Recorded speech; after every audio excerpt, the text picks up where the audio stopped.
देखो, मुझे किताब मिल गई। क्या सच में ये वही किताब है? तभी मोहन कहता है, हाँ मुझे तो लगता है कि ये वही किताब है। जल्दी चलते हैं और उस तांत्रिक को ये किताब दिखा कर आते हैं। पर एक मिनट, इस किताब पर तो कुछ लिखा है। तभी मोहन कहता है, जल्दी पढ़, क्या लिखा है इसके ऊपर? हमारे पास ज्यादा टाइम नहीं है।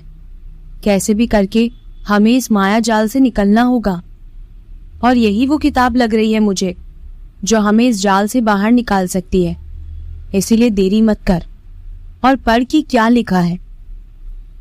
आप भी जानना चाहते हो ना कि कहानी में क्या हो रहा है और क्या लिखा था उस किताब के ऊपर, और वो किताब क्या बताना चाहती है, और वो लोग इस किताब तक कैसे पहुंचे। तो चलिए सुनते हैं हमारी कहानी में और जानते हैं कि आगे आगे इस कहानी में क्या होता है। मेरा नाम अमर है। मैं हमेशा से ही अपने दोस्तों के साथ कोई भी छोटे से गांव में रिसर्च करना, उसे देखना जानना बहुत ज्यादा पसंद करता था। एक दिन वो आया जब हम लोग हर साल अलग अलग गांव में जाते थे, पर आज वो दिन है जिस दिन अब मैं गांव के बारे में बोलना तो सही, सोचना भी पसंद नहीं करता। मेरे साथ मेरे दोस्त और स्कूल के भी फ्रेंड्स थे। साथ में मेरी फैमिली और भी 3 से 4 लोगों की फैमिली भी थी। इसीलिए 2 से 3 बस जाने वाली थी। हम लोग रात 9 बजे निकल गए थे। रात का वक्त था। सब लोग तैयार हो रहे थे, खुश थे, बहुत ही ज्यादा अच्छा महसूस कर रहे थे। हवा भी बहुत ही शांत और ठंडी ठंडी चल रही थी। मौसम बहुत ही ज्यादा अच्छा था। हम लोग बहुत ज्यादा खुश थे। एक गुमसुम सी हवा थी, जैसे वो शांति हो जो तूफान के आने से पहले होती है। पर जैसी भी शांति थी, बहुत ही ज्यादा अच्छी लग रही थी। आसपास जानवरों की आवाजें आ रही थी, झिंगुरों की भी आवाजें आ रही थी। हम लोग अपने अपने घरों में सब तैयार हो रहे थे और हम लोगों को एक रोड पर मिलना था। उस रोड पर ही हमारी तीनों बस आने वाली थी और वहां पर ही हम सबको मिलकर वहीं से एक छोटे से गांव में जाना था। वो सड़क मेरे घर से 10 मिनट की दूरी पर थी। मैं और मेरे साथ मेरा दोस्त पवन भी था। हम दोनों बाइक लेकर वहां पर पहुंच रहे थे और मेरी फैमिली भी कार से उस जगह पर पहुंच रही थी। मैं आपको ये बता देता हूँ कि उस गांव का नाम मरघट था और हम लोग सब मरघट गांव के लिए निकल रहे थे। वो गांव लगभग 7 से 8 घंटे दूर था। मेरी फैमिली जिस कार में थी वो लोग हमसे पहले ही निकल चुके थे। फिर हम लोग बाइक से मैं और पवन निकल रहे थे। जिस रास्ते से हम लोग जा रहे थे वो रास्ता अचानक से बहुत ही ज्यादा सुनसान लग रहा था। सिर्फ जंगली जानवरों की आवाजें आ रही थी और पेड़ों की पत्तियां हिलने की आवाजें आ रही थी। कोई गाड़ियां उस रास्ते पर जा ही नहीं रही थी, सिर्फ हमारी बाइक चल रही थी। अचानक से ठंडी ठंडी हवा चलती चलती रुकने लग गई। ऐसा लग रहा था जैसे धीरे धीरे बारिश की बूंदें भी गिरने लगी है। हम लोग इस वजह से बाइक को थोड़ा जल्दी चला रहे थे कि कहीं भीग ना जाए। पहले से ही सर्दी का मौसम था। रात के 9 बज रहे थे और हमें तो बस से इतना दूर भी जाना था। अगर बीच में ही बारिश से भीग गए तो बीमार पड़ जाते। इसीलिए हम लोग बाइक को बहुत ही स्पीड में चला रहे थे। तभी अचानक हमारी बाइक चलते चलते खराब हो गई और बंद पड़ गई। ठीक 5 मिनट बाद ही हमारे साथ ये हुआ कि हमारी बाइक चलती चलती बंद हो गई। बाइक को तो कल ही सर्विस में दिया था और अच्छे से ही बाइक घर पर आई थी। पता नहीं अचानक से बाइक बंद कैसे हो गई। तभी हम लोगों ने देखा कि पेड़ के पास एक अजीब सी दिखने वाली औरत हमें देख रही थी। हम दोनों, पवन और मैं, एक दूसरे को ही देख रहे थे कि ये औरत कौन है। तभी वो औरत अचानक से इतनी जोर से चिल्लाती है। हम दोनों उसकी आवाज सुनकर थोड़ा अजीब फील करने लगे। अब धीरे धीरे करके वो औरत हमारे पास आ रही थी। अब मुझे और पवन दोनों को ही कुछ समझ नहीं आ रहा था कि ये औरत कौन है। हमें तो बहुत ज्यादा डर लग रहा था और डर हमें इसलिए ज्यादा लग रहा था क्योंकि हमने अभी अभी एक भूतिया मूवी भी देखी थी, वो भी थोड़ी देर पहले ही। उसमें वो लोग कैंपिंग करने जा रहे थे और तभी रास्ते में उनकी भी कार खराब हो गई थी। और जैसे ही उनकी कार खराब हुई तो उनके सामने भी ऐसे ही एक खतरनाक दिखने वाली औरत आ गई थी। पर फिर भी हम दोनों बस बाइक पर बैठकर बाइक को स्टार्ट करने की कोशिश कर रहे थे। हम जितना बाइक को स्टार्ट करने की कोशिश करते वो उतनी तेजी से हमारे पास आती। अब मेरी तो हार्ट बीट ही तेज होने लग गई थी। तभी वो एकदम से पूरी हमारे पास आ गई और हमसे कहने लगी। वैसे मैं आपको बता दूं कि उसकी आवाज भी बहुत ही ज्यादा भारी थी। फिर उसने हमसे कहा, तुम जहां जा रहे हो वहां पर मत जाओ, नहीं तो बहुत बुरा होगा। मुझे पता है कि तुम मरघट जा रहे हो। अब तुम सोच रहे होगे कि मुझे ये सब कैसे पता। मेरी बात मानो, ये सब सोचने का वक्त नहीं है, अभी भी समय है। मत जाओ, वहां मत जाओ, नहीं तो कोई भी बचकर नहीं आएगा, सब मारे जाओगे। तभी पवन बोलने लगा, सब मारे जाएंगे? सच में? आप तो नहीं मारोगे ना हमें? देखो, अगर आप नहीं मारोगे ना तो हम सब बच जाएंगे, ठीक है? और इस तरीके से हमें डराने की जरूरत नहीं है, चल जाए यहां से। और पवन गुस्सा करने लगा। मैं पवन को शांत करके उसे कहने लगा, ऐसे मत बोल पागल, वो भी इतनी रात को। जैसे हम लोग बाइक पर बैठे कि बाइक स्टार्ट हो गई। वो औरत अभी भी हमें ही देख रही थी, पर हमने उसके ऊपर कोई ध्यान नहीं दिया और बाइक स्टार्ट करके आगे चलने लगे। तभी जब हम पीछे मुड़कर हम दोनों ने वापस देखा तो वहां पर कोई खड़ा ही नहीं था। अब हम दोनों को बहुत ज्यादा डर लग रहा था। अभी थोड़ी देर पहले हम लोगों ने क्या देखा? हो सकता है हमारा वहम हो, पर वहम तो तब होता है जब इंसान एक हो। हम दोनों इंसानों ने साथ में एक ही चीज देखी, तो वो हमारा वहम कैसे हो सकता है? नहीं, ये वहम तो नहीं हो सकता। हम दोनों बहुत ज्यादा सोच रहे थे। तभी पवन ने मुझे शांत करते हुए कहा, यार हम ज्यादा सोच रहे हैं। अगर कोई अजीब घटना भी हमारे साथ अभी हुई भी है तो भी देख, उसके बारे में ज्यादा नहीं सोचेंगे। तो जितना ज्यादा सोचेगा वो चीज हमारे ऊपर उतनी ज्यादा हावी हो जाएगी। क्योंकि देख, भूत प्रेत तो होते ही है और हो सकता है कि हमारे साथ कुछ ऐसा ही अभी हो गया हो। इसीलिए हम दोनों उस बात को भुलाने की कोशिश करते हैं और उस जगह पर पहुंच जाते हैं जहां हम सबको मिलना था। जब हम उस जगह पर पहुंचे तब ऑलरेडी आधे से ज्यादा लोग वहां पर आ चुके थे। 2 फैमिली आ चुकी थी, सिर्फ एक फैमिली थी जो अभी भी आना बाकी थे। हम बस उन्हीं का वेट कर रहे थे। तभी अचानक इतनी जोर से आंधी आने लगी और आसपास रखे सारे बोर्ड यहां से वहां गिरने लगे। बोर्ड की वजह से हमारे साथ एक अंकल थे, उन्हें बहुत जोर से चोट लग गई।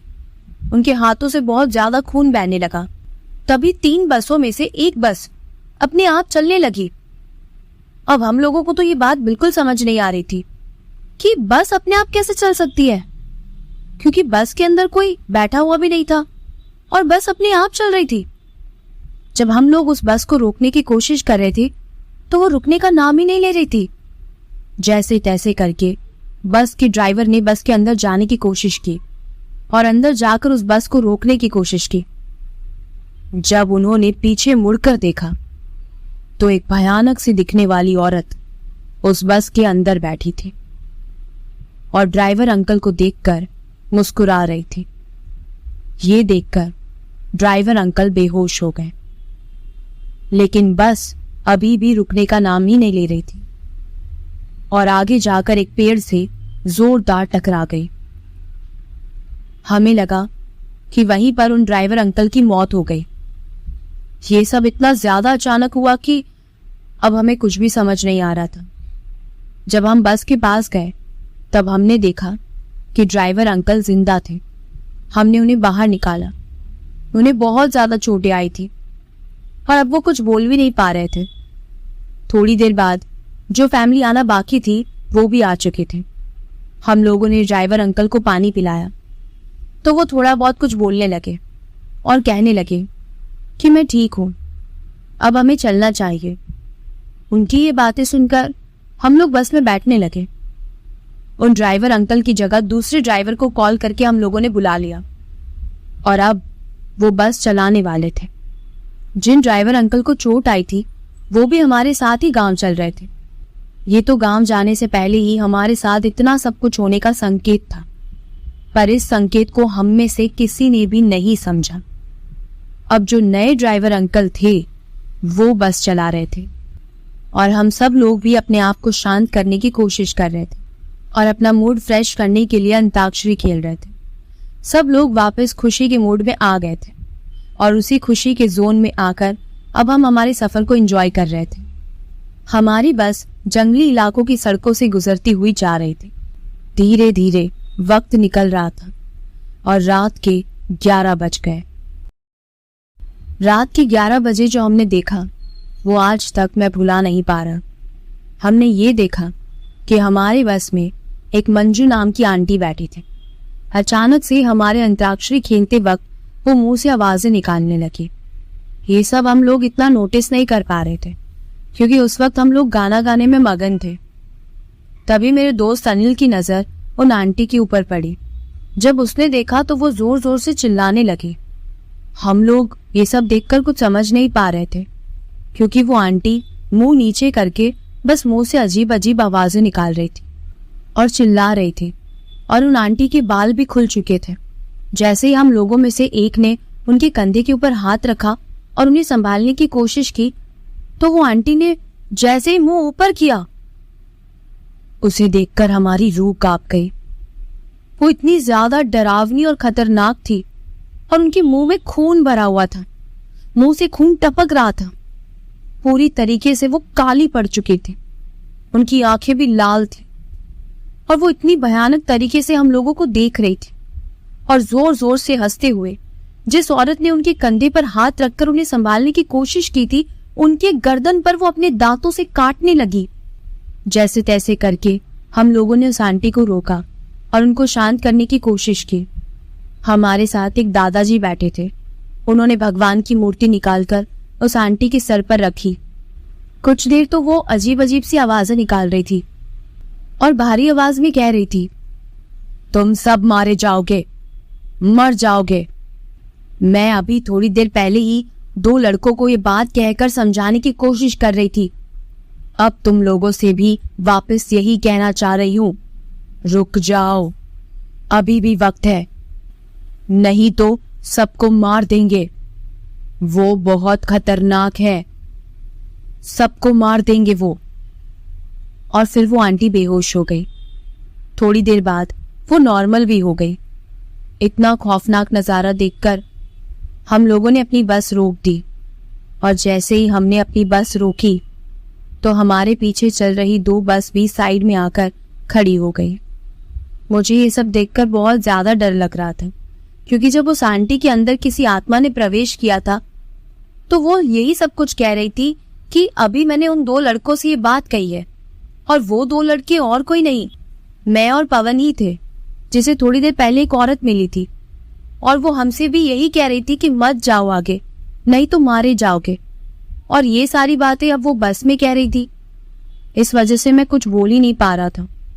थोड़ी देर बाद मुझे चक्कर आने लग गए और मेरी तबीयत मुझे एकदम से खराब लगने लगी। हम लोग सब बस से नीचे उतर ही रहे थे, तभी मुझे वॉमिटिंग होना शुरू हो गया। सब लोग मेरे पास आकर मुझे पानी पिला रहे थे, दवाई दे रहे थे, पर उन लोगों को मैं ये कैसे बताता कि मेरी तबीयत खराब नहीं है, बल्कि मेरे साथ जो कुछ भी हो रहा है मैं उसे बर्दाश्त नहीं कर पा रहा। इस वजह से मुझे कमजोरी महसूस हो रही है। पर अब जो भी हो रहा था मैं तो बस उसे एक्सेप्ट करके ये सब देखकर ही वहां से जा रहा था जहां मुझे ले जाया जा रहा था। थोड़ी देर बाद हम लोग बस से नीचे ही खड़े थे और आपस में इतना खौफनाक नजारा जो हुआ उसके बारे में बातें कर रहे थे। मेरा दोस्त राहुल मेरे पास आकर मुझे कहने लगा, क्या हुआ दोस्त, अचानक से तेरी तबीयत इतनी क्यों खराब हो गई? सब ठीक है ना? खाना वाना तो अच्छे से खाया ना तूने? तब मैंने उसे कहा, हाँ भाई मैंने सब अच्छे से ही खाया, पर अब तुझे क्या बताऊं। तभी पवन आकर कहने लगा, क्या हुआ अमर, ज्यादा सोच रहा है क्या? मुझे पता था कि तू किस बारे में सोच रहा है। जो हमारे साथ पहले हुआ था उसी के बारे में सोच रहा है ना? देख मुझे पता है कि वो जो हमारे साथ हुआ था वो थोड़ा अजीब था, और अभी बस में भी इतनी डरावनी चीज देखकर मुझे भी डर लगा, लेकिन इस तरीके से ज्यादा सोचने से, तबीयत खराब करने से सब सही तो नहीं होगा ना। तो चिंता मत कर। तभी राहुल हमारी बातें सुनकर पूछने लगा, क्या बात कर रहे हो तुम लोग, मुझे भी बताओ। फिर मोहन आ गया और उसने कहा, अभी ये औरत इतनी अजीब हरकतें क्यों कर रही थी? और ये बोलते वक्त ही 3 बस में से एक बस पलट गई, और वो इतनी जोर से पलटी, उसकी आवाज सुनकर ही हम लोग डर गए। अब हम लोग बिल्कुल भी समझ नहीं पा रहे थे कि ये सब हमारे साथ क्या हो रहा है। हम कुछ समझे उससे पहले ही वो पलटी हुई बस अपने आप दोबारा सीधी हो गई। ये देखकर तो हम सब के रोंगटे ही खड़े हो गए। फिर हमने एक पंडित को कॉल किया और उन्हें वहां पर बुलाया। जब वो उस सुनसान रास्ते पर आए, लगभग आधे घंटे के बाद वो उस रास्ते पर हमारे पास पहुंच गए थे। उन्होंने जब बस को देखा तो उन्होंने कहा कि इस बस के नीचे तांत्रिक विद्या की हुई है, और तभी तीनों बस के नीचे और बस के पीछे वाली सीट पर काला जादू करने वाले सामान भी मिले। और तभी हम लोग समझ गए थे कि इसी वजह से हम लोगों के साथ इतनी अजीब अजीब घटनाएं हो रही है।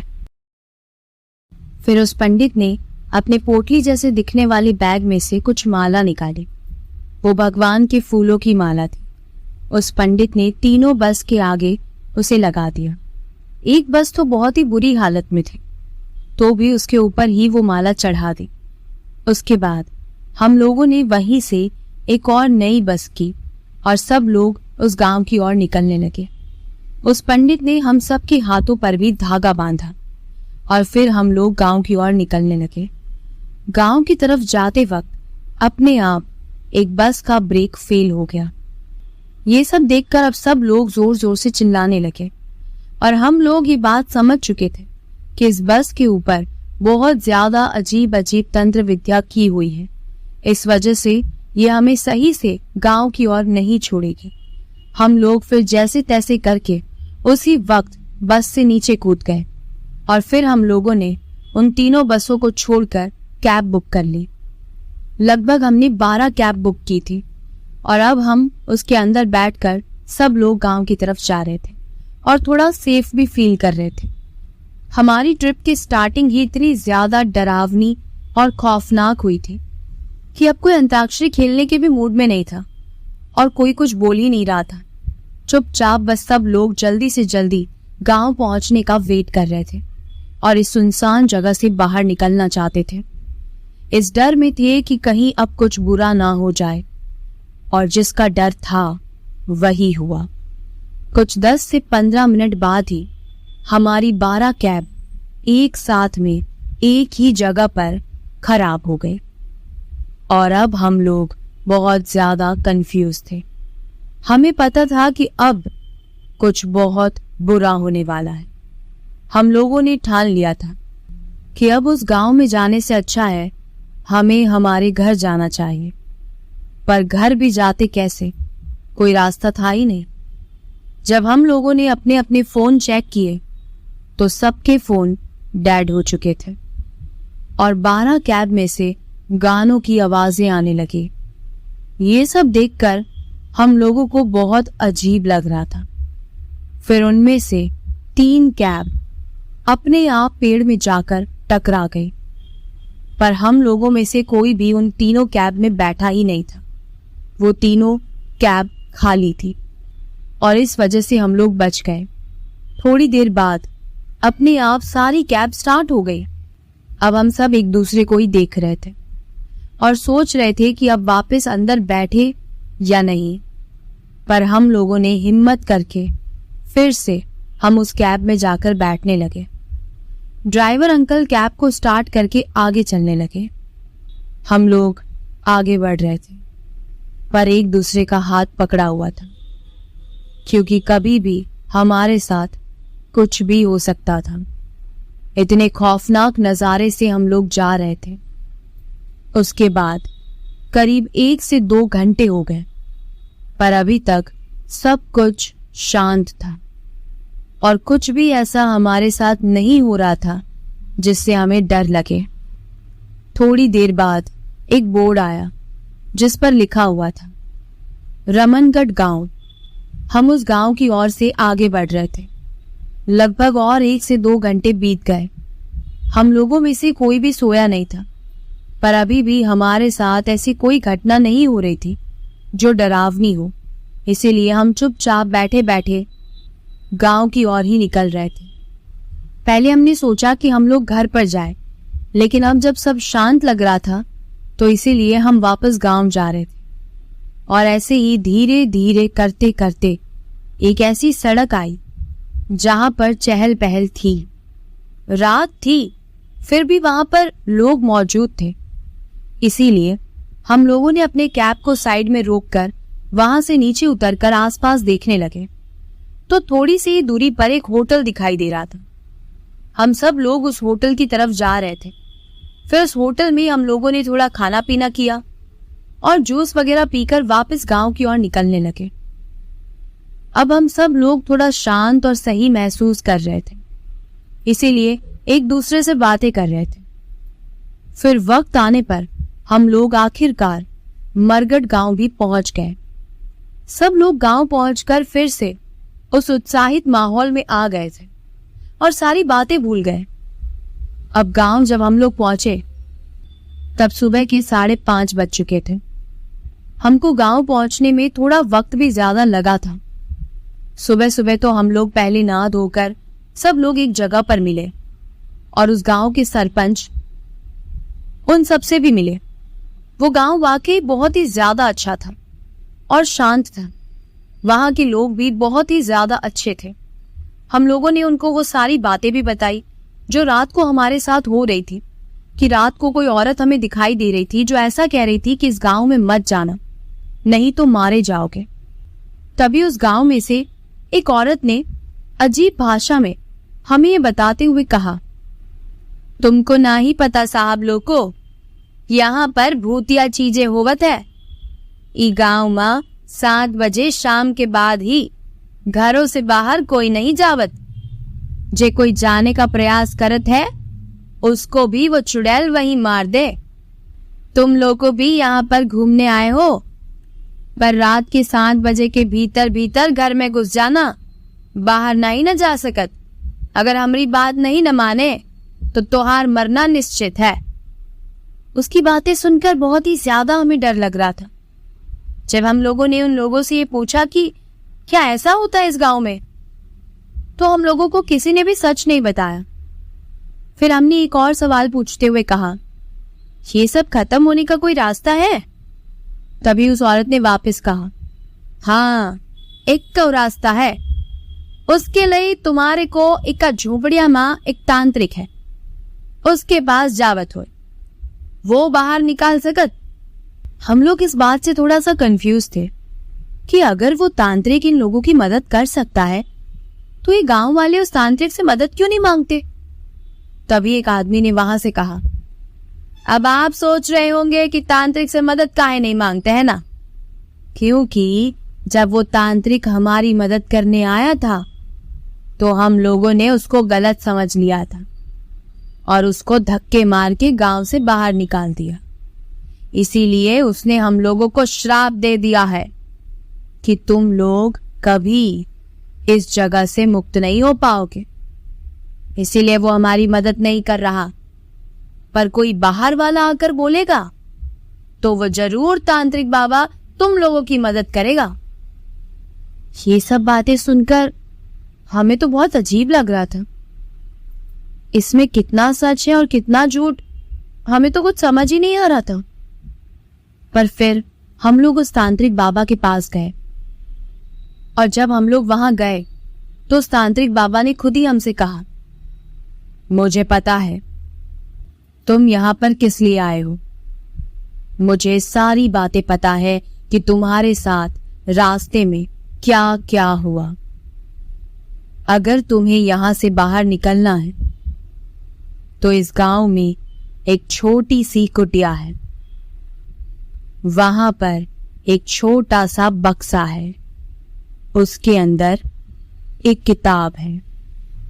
उस किताब में जो भी लिखा है उसे जलाना होगा। उसके जलाते ही तुम सब लोग यहां से बाहर निकल जाओगे। तो जल्दी जल्दी जाओ और उस किताब को ढूंढकर मेरे पास लेकर आओ। हम लोग सब उस किताब को हर जगह ढूंढ रहे थे, पर ढूंढते ढूंढते कब शाम के 7 बज गए हमें पता ही नहीं चला। और फिर जैसा उन गांव वालों ने कहा उसी हिसाब से हम लोग घरों में बैठ गए और कोई भी घर से बाहर नहीं निकल रहा था। हम लोग यहाँ पर ट्रिप करने आए थे, फन करने आए थे, पर यहाँ तो कुछ और ही हो रहा था। धीरे धीरे रात होती जा रही थी। हम सब लोग साथ में बैठकर खाना खा रहे थे। खाने में रोटी से बना चूरमा था। उसमें घी डालकर मैं और मोहन, पवन, राहुल हम सब साथ में बैठकर खा ही रहे थे और इतनी ज्यादा बातें कर रहे थे। हम लोगों को इतनी हंसी आ रही थी कि हमारा हंस हंसकर पेट ही दुखने लग गया था। साथ में हम लोग मोबाइल में न्यूज भी देख रहे थे। उस न्यूज में ऐसा आ रहा था कि आज से 2 साल पहले खत्म हुआ जो मरगढ़ गांव था उसमें तकरीबन 9 कैब गई थी। वो लोग गांव में घूमने गए थे, पर वो गांव 2 साल पहले ही खंडर हो चुका था और उन सब की मौत हो गई। ये न्यूज इतनी ज्यादा खतरनाक थी कि हमारी हंसी भी रुक गई और चेहरे की हवाइयां भी उड़ गई। तभी मोबाइल में चल रही न्यूज भी अपने आप बंद हो गई और हमारा मोबाइल स्विच ऑफ हो गया। वैसे मैं आपको बताना भूल गया था कि गांव पहुंचने के बाद ही हम सब के डेड मोबाइल अपने आप चालू हो गए थे। मैं, राहुल, पवन और मोहन हम चारों एक दूसरे को देखते ही रह गए। तभी वहां पर अंकित भी आ गया और फिर नेहा और शालिनी भी आ गई। उन लोगों ने भी वो न्यूज सुन ली थी। अब हम सब लोग बहुत ही ज्यादा डर गए थे। अब हमें गांव में जितने भी लोग थे उन सब के चेहरे भूतिया दिखाई देने लगे। हम लोग बस इस जगह से बाहर निकलने के लिए उस तांत्रिक की बताई हुई किताब ढूंढने के लिए इधर उधर जा रहे थे। तभी घर में सारी लाइट्स अपने आप ऑफ हो गई। पूरे घर में अंधेरा हो गया और घर में जितने भी लोग थे सब गायब हो गए। सिर्फ हम दोस्त ही बचे थे। अब घर के बाहर से छन छन की आवाजें आ रही थी। ऐसा लग रहा था जैसे कोई पायल पहनकर नाच रहा हो और किसी औरत की गुनगुनाने की आवाज भी आ रही थी। किसी के पैरों के चलने की आवाज आ रही थी। ये बहुत ही ज्यादा डरावना था। थोड़ी देर बाद लाइट्स ऑन हो गई, पर घर में कोई नहीं था और हम 7 लोग ही थे। मैं आपको फिर से हम सबके नाम बता देता हूँ। एक मैं था, फिर राहुल, मोहन, पवन, अंकित, शालिनी और नेहा। हम 7 दोस्त ही थे। घर से हम लोग बाहर नहीं जा सकते थे, पर फिर भी हम सबको ढूंढने के लिए घर से बाहर निकल गए और हम लोग इस बात को भूल गए कि वो चुड़ैल हमारे साथ छलावा कर रही थी और हमें घर से बाहर बुलाने की कोशिश कर रही थी। और हम लोग सच में बाहर चले गए। अब हम उस तांत्रिक को ढूंढ रहे थे, पर ना ही वो तांत्रिक बाबा हमें कहीं दिखाई दे रहा था। अब बस हम लोग यहां से वहां भाग रहे थे और उस किताब को ढूंढ रहे थे। हम सब अलग अलग दिशा में जा चुके थे। मैं, मोहन साथ में थे, शालिनी और नेहा साथ में थी, अंकित, राहुल और पवन वो तीनों साथ में थे। अब मैं आपको आगे बताता हूं कि हमारे घर से बाहर निकलने की क्या गलती थी, वो भी सबके अलग अलग हो जाने की भी क्या गलती थी और हम सब के साथ क्या हो गया। अब हम जानेंगे आगे की कहानी। दरअसल शालिनी और नेहा ये दोनों साथ में जब जा रही थी तब उनके साथ एक और छलावा हुआ। उनको बार बार मेरी और पवन की आवाजें आ रही थी और उन्हें मेरी और पवन की आवाज में ये सुनाई दे रहा था कि जल्दी आ जाओ नेहा, हम लोगों को किताब मिल गई है। और हम दोनों तो किताब ढूंढ रहे थे और ये इतना बड़ा छलावा शालिनी और नेहा के साथ खेला जा रहा था। जब वो दोनों उस छलावे की आवाज को सुनकर वहां पर चली गई, तब वहां पर 3 से 4 अजीब अजीब दिखने वाले इंसान खड़े थे और उन लोगों ने शालिनी और नेहा को पकड़कर कुएं के अंदर फेंक दिया। और उस दिन के बाद से ही मैंने अपने उन दोनों दोस्तों को खो दिया। ये छलावा तो शालिनी और नेहा के साथ खेला गया था, पर दूसरा छलावा राहुल, पवन और अंकित के साथ खेला गया।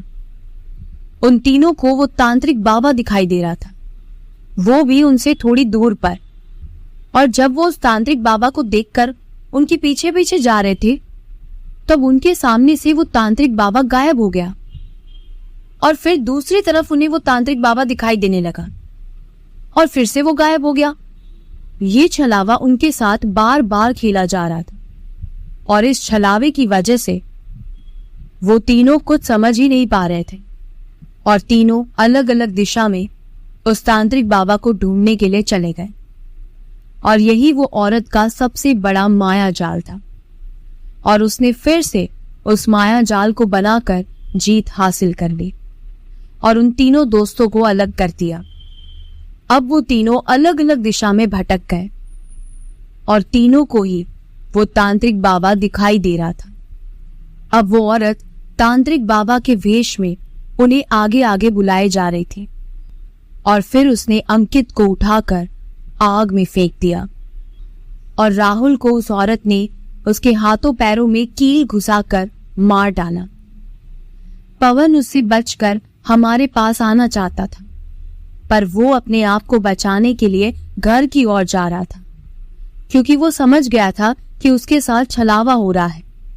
जब वो घर के पास आ रहा था, तो उस औरत ने मेरी दर्दनाक आवाज निकालकर पवन को फिर से घर में जाने से रोक लिया और पवन छलावे से निकाली गई मेरी आवाज को सच मानकर उस आवाज की तरफ जाने लगा। तभी उस औरत ने पवन को भी मार दिया और उसकी आंखें नोचकर बाहर निकाल ली और उसकी आंखें निकालकर खाने लगी। ये सुनने में बहुत ही गंदा है, पर ये मेरे दोस्त के साथ उस औरत ने किया था। मैं आज भी उसका बदला लेना चाहता हूं, पर अब मैं कुछ नहीं कर सकता। अब बचे थे सिर्फ 2 जन और वो था एक मैं और दूसरा मेरा दोस्त मोहन। अब वो सबको मारकर हमारी तरफ छलावा खेलने वाले थे, पर तभी हमें एक छोटी सी कुटिया नजर आई। हम लोग उसके अंदर चले गए, क्योंकि तांत्रिक ने हमें यही कहा था कि तुम्हें एक छोटी सी कुटिया में एक किताब मिलेगी। जब हम उस कुटिया में गए तो हमें वहां पर एक बक्सा दिखाई दिया। जब हम लोगों ने उस बक्से को खोला तो हमें किताब नजर आई और मैंने कहा, अरे देखो, मुझे किताब मिल गई। क्या सच में यही वो किताब है? मोहन, तुझे क्या लगता है? तभी मोहन कहता है, हाँ, मुझे तो लगता है यही वो किताब है। चल जल्दी चलते हैं और उस तांत्रिक को ये किताब दिखाकर आते हैं। कैसे भी करके हमें इस माया जाल से निकलना होगा और मुझे तो यही वो किताब लग रही है जो हमें इस जाल से बाहर निकाल सकती है। इसीलिए देरी मत कर और पढ़ कि क्या लिखा है। तभी अचानक हमें एक अजीब सी आवाज आई और जैसे ही हमने उस कुटिया से बाहर देखा तो वहां पर कोई भी नहीं था। तभी मोहन ने कहा, जल्दी कर अमर, रात बहुत हो चुकी है, मुझे बहुत डर लग रहा है। वैसे मैं आपको बता दूं कि वो औरत इतनी पास होकर भी हमारे पास नहीं आ पा रही थी, क्योंकि वो किताब हमारे पास थी। जैसा उस तांत्रिक ने कहा था उसी हिसाब से हम लोग उस किताब को जलाने वाले थे। पर तभी मैंने कहा, 1 मिनट, इस किताब पर तो कुछ लिखा है। तभी मैंने देखा कि उस किताब पर लिखा था कि जो तांत्रिक है उस पर विश्वास मत करना, वो एक छलावा है और जितना जल्दी हो सके इस किताब में रखी राख को निकालकर उस तांत्रिक पर फेंक देना। उस किताब को खोलने पर हमें उसके अंदर एक पोटली नजर आई जिसके अंदर राख पड़ी थी। जैसा उसमें लिखा था अब उस हिसाब से हम उस तांत्रिक को ढूंढने लगे। इतना ज्यादा सुनसान रास्ता था, ना ही गांव के लोग नजर आ रहे थे और ना ही हमारे साथ जो लोग थे वो नजर आ रहे थे। हम लोग उस तांत्रिक को और उन सब लोगों को ढूंढते ढूंढते आगे बढ़ रहे थे। तभी हमने देखा कि हमारे दोस्त पवन, अंकित और राहुल तीनों को बहुत ही बेरहमी से मारकर फेंका हुआ था। ये देखकर मेरी और मोहन की तो रूह ही कांप गई। तभी मोहन मुझसे कहने लगा, उस तांत्रिक बाबा को ढूंढने से तो अच्छा है इस किताब में क्या लिखा है आगे पढ़। जब मैंने आगे पढ़ना शुरू किया तो उस किताब में लिखा था कि इस गांव में एक ताला है जो सालों से बंद पड़ा है। उस दरवाजे को खोल दे, अंदर से एक सिक्का निकाल और एक पत्थर निकाल, उसे जला दे, फिर दफना दे जमीन में और देख कमाल।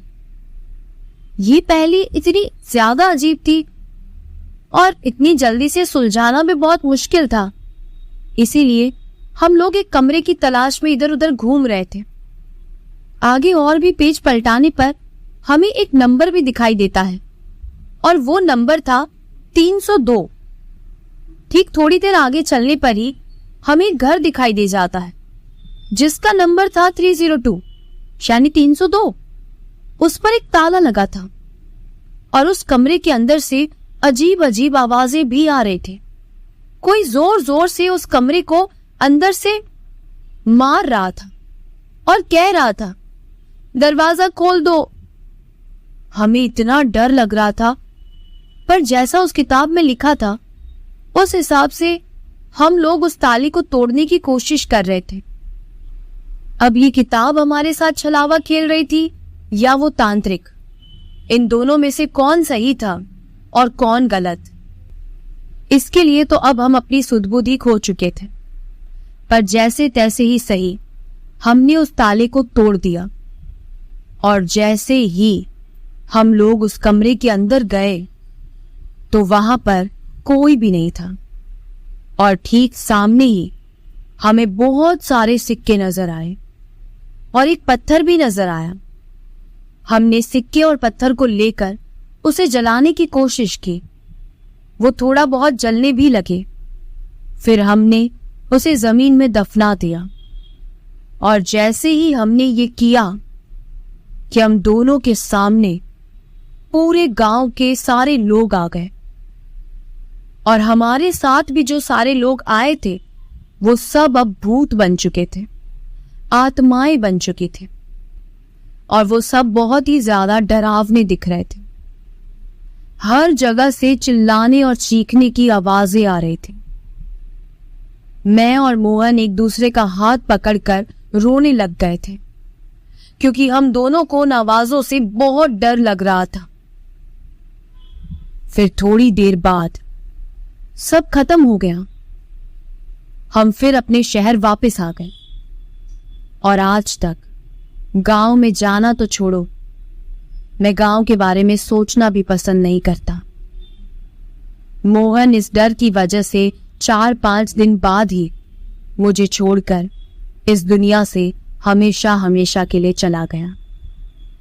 मैं बैठा बैठा वही न्यूज देख रहा था जो मैंने उस गांव में देखी थी और उस मरघट गांव का सच भी उस न्यूज में यही बताया जा रहा था कि एक औरत थी जिसको कुछ गांव वालों ने बेरहमी से मार दिया था और एक तांत्रिक बाबा को भी, और उसी के लिए बहुत साल पहले एक तंत्र विद्या करने वाली औरत ने उस गांव को बचाने के लिए एक किताब में एक पत्थर और सिक्के में उस औरत और तांत्रिक की आत्मा को कैद किया था। पर किसी वजह से वो दोनों आजाद हो गए थे और उस किताब और उस रूम में सिक्का और पत्थर छुपा दिया था। फिर सभी गांव वालों को मारकर बदला भी लिया था और उसके बाद से ही वो गांव एक श्रापित भूतिया गांव बन गया था। पर अब वो गांव भूतों से फिर से आजाद हो चुका है। पर मेरी जिंदगी तो उस गांव में जाने के बाद पूरी तरीके से बदल गई। तो कैसी लगी आपको ये कहानी? अगर आपको मेरी लिखी हुई ये कहानी पसंद आई है तो वीडियो को लाइक और चैनल को सब्सक्राइब जरूर कीजिएगा, क्योंकि आपका एक सब्सक्राइब मुझे बहुत ज्यादा सपोर्ट करेगा। अगर आप अपनी कुछ हॉरर स्टोरीज मेरे साथ शेयर करना चाहते हैं तो मेरी इंस्टा लिंक आपको डिस्क्रिप्शन में मिल जाएगी। वहां जाकर आप अपनी हॉरर स्टोरीज मेरे साथ शेयर कर सकते हैं। आपके फेवरेट टॉपिक्स कौन से हैं जिन पर आप भूतिया कहानियां सुनना चाहते हैं, कमेंट करके जरूर बताइए। चलिए ऐसी और भी भूतिया, रहस्यमयी और डरावनी कहानियों को सुनने के लिए मेरे चैनल से जुड़े रहिएगा।